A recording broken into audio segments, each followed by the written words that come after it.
Halo Fishmania, kali ini kita akan membahas video review dari Briadere yang berjudul Hitung Kalori itu bermanfaat gak sih? Dan Briadere ini akan menjelaskannya dalam video ini, apakah hitung kalori itu bisa bermanfaat dalam menjalankan diet kita. Dan yang video ini telah kita sematkan dengan teks bahasa Indonesia.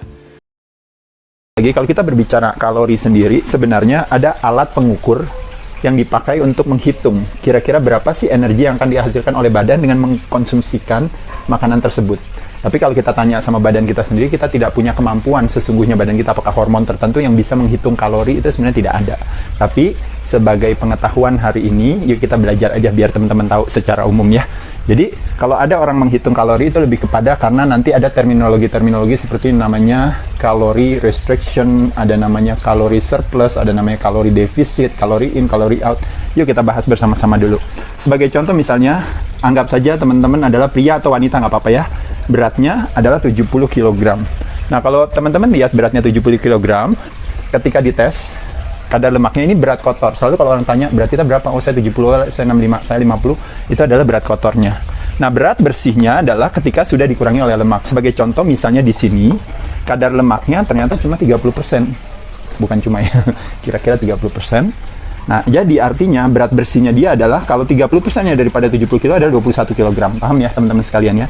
Maka 70 dikurangi 21, maka ketemu beratnya adalah 49 kg. Nah, dalam rumusan untuk menentukan basal metabolic atau kebutuhan kalori kita per hari sekedar hanya untuk kita hidup ya, belum berbicara soal kalau seandainya kita itu keaktifannya seberapa tinggi, tapi sekedar hanya buat hidup saja, gitu ya. Rumusannya adalah dikalikan 2,2 lalu dikalikan 10. Ya. Ini sebuah rumus aja kita ambil aja, nggak perlu kita perdebatkan, tapi kira-kira kurang lebih. Jadi 49 dikalikan 2,2, 2,2 datangnya dari mana? Dari 1 kilo itu sebenarnya 2,2 pound. Jadi 49 kalikan 2,2 sebenarnya 107,8. Kalau dikalikan 10 ketemulah 1078. Ini disebut dengan namanya basal metabolic. Jadi kebutuhan minimal kita setiap hari untuk sekedar kita bisa hidup itu kurang lebih sekitar 1000 kalorinya. Nah makanya membayangkan kalau seandainya kebutuhan kalori kita kurangi gitu ya. Berarti apa tuh strategi untuk membayar itu ya? Bukannya boleh atau nggak boleh, ada juga kan yang namanya puasa ya. Tapi sekali lagi nanti saya akan jelaskan kenapa kira-kira kita harus paham tentang hal ini. Yuk kita lanjut dulu. Nah dari pemahaman kita tentang si basal metabolic ini, maka kita nanti akan coba mencari rumusan mana yang tepat untuk kita sesuaikan dengan kebutuhan kita ya. Apakah kita mau kalikan dari BM ini 1,3, apakah dikalikan 1,5, apa dikalikan 1,7 atau 2,0. Misalnya kita mau naikkan berat badan, mungkin kita pilihnya 2,0. Mau memaintain berat badan mungkin 1,7. Mau menurunkan berat badan mungkin 1,5. Mau lebih restrict lagi kita mungkin coba 30%-nya. Jadi ini 30%-nya, tambahin 50%-nya, tambahin kurang lebih 65 atau 70%-nya, ini dikalikan 2. Berarti tambahkan 100%-nya lagi. Makanya kenapa kebanyakan orang normal itu selalu dibilang total kalau 2000 kalori per hari, itu maksudnya datangnya kebanyakan dari sini. Tapi ini hanya sebuah gambaran teman-teman, bukannya panduan baku teman-teman harus melakukan hal itu, tentu tidak. Tapi sekedar biar tahu ya. Udah 1 menit kita membakar kurang lebih sekitar kurang lebih berapa kalori kalau teman-teman tahu kalau kita melakukan aktivitas olahraga itu. Aktivitas olahraga itu kurang lebih kira-kira sekitar hanya berapa?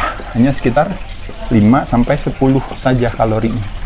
Makanya yang jadi tantangan ya teman-teman ya, makan martabak manis 1 potong aja kalorinya udah 300. Jadi bisa bayangin ya, jadi berarti ngutangnya berapa tuh ya kalau seandainya harus dengan olahraga, kalau kita berbicara konsep daripada penghitungan kalori ini. Tapi teman-teman adalah sekali lagi, apakah penting menghitung kalori bagi strategi diet kita?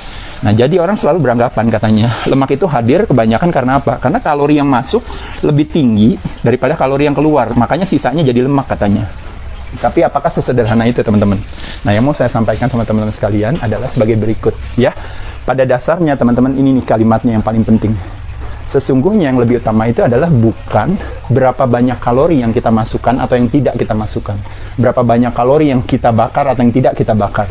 Tapi sesungguhnya ada lebih kepada pada saat kita memasukkan makanan, yang kita mesti jaga itu adalah kalau ibaratnya ada 4 elemen daripada diet, teman-teman masih ingat kan? Yaitu adalah apa aja? Sumber, ada penyajian, ada jadwal, dan satu lagi ada jumlah. Nah kalau kalori ini ada di sini, teman-teman tahu ya. Kalau penyajian itu kadang-kadang nanti kalau orang yang anti lemak, nanti penyajiannya carinya kalau bisa nggak mau digoreng, nggak mau pakai minyak, nggak mau pakai apa. Tapi sekali lagi ternyata yang paling penting adalah sebenarnya adalah di sini. Ini 2 hal teman-teman sekalian. di sumber pilihan makanannya kita apa, itu yang akan menentukan kualitas nutrisi yang kita konsumsikan.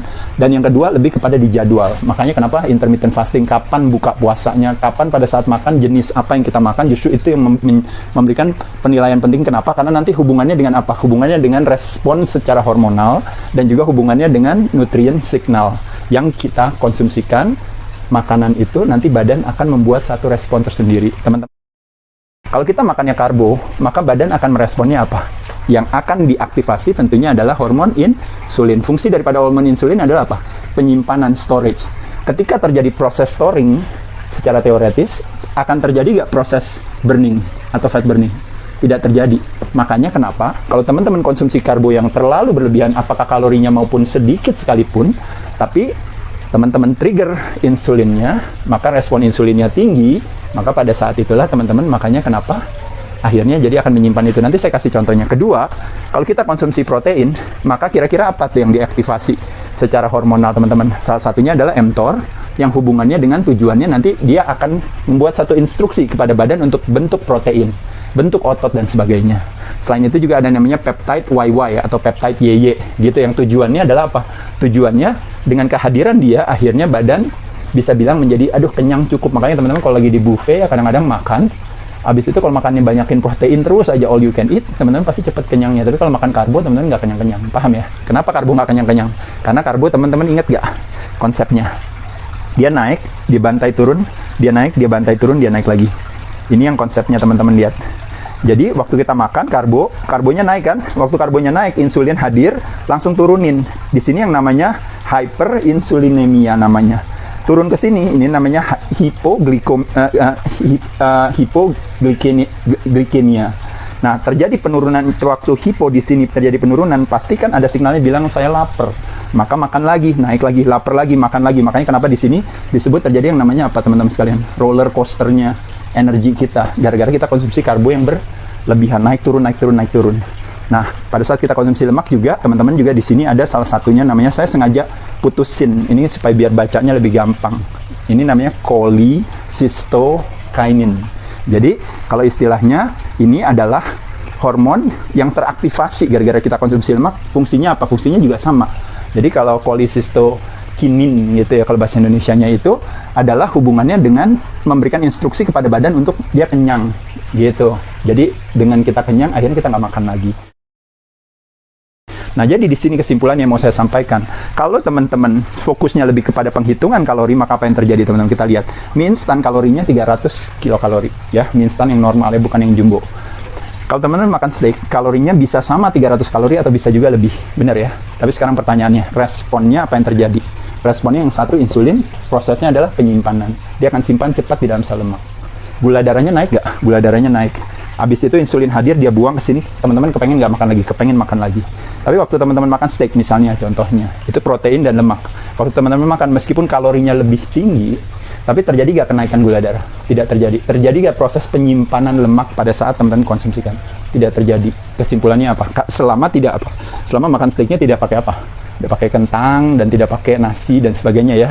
Jadi maksudnya di sini cuma mau bilang yang satu masukin karbo, yang satu masukin protein dengan kalori yang sama atau bahkan proteinnya atau lemaknya kalorinya lebih tinggi, tapi responnya berbeda. Makanya di situ yang saya katakan tadi, kepentingan untuk menghitung kalori atau kalori itu harus dihitung antara keluar dan masuk itu tidak signifikan ketika kita berbicara soal badan. Karena penghitungan kalori itu lebih kepada dituntutnya apa? Dituntutnya willpower. Kita harus gitu, dengan kita hitung kalori kita turun. Makanya kenapa kita jadi memaksakan diri kita untuk supaya ibaratnya ayo biar semangat ya, pasti bisa dan sebagainya. Tapi sejujurnya teman-teman, kalau kita bicara soal bagaimana kita mau kurus itu ya atau mau langsing, tentu kita harus lebih cerdas dengan menciptakan situasi atau suasana di badan biar metabolismenya kita yang kita ciptakan sehingga dia mendukung kita. Jadi kenapa kita makan protein, kenapa kita makan lemak, low carbs, high fat? Karena tujuannya supaya kita juga nyaman dalam menjalaninya. Semoga bermanfaat. Setuju kan lo bahwa kita bebas dari itu kurang kesana kayaknya. Ah iya ya. Tadi ada pantulannya tadi. Oke ya. Semoga bermanfaat. Setuju kan lo bahwa sehat adalah pilihan hidup kita. Kita bebas dari dalam memilih makanan yang kita inginkan. Kita bebas dalam memilih gaya hidup yang kita inginkan. tapi kita udah bebas dari konsekuensinya. Jadi Anda ingin enak di depan atau enak di belakang, itu pilihan Anda. Dan setelah itu kita tidak mungkin bisa membayar orang untuk melakukan push up, pull up, squat, tetapi kita yang mendapatkan ototnya. Jadi kita yang harus melakukannya terhadap diri kita sendiri. Kekuatan dan kesehatan mental kita ternyata dipengaruhi oleh kekuatan fisik. Jadi kita perlu melatih fisik kita supaya kita bisa mengatasi segala masalah dan tantangan dalam hidup kita. Saya Joko Afu bersama Bina Raganet, kami mengajak Anda membangun generasi baru yang lebih cerdas, fit, dan tangguh. Di Bina Raganet, kami selalu percaya bahwa setiap orang pasti bisa memiliki tubuh yang ideal dan sehat. Dengan subscribe, like, dan share video ini, Anda turut membantu membangun Indonesia sehat dan kuat. Salam jelas fitness, saya JP.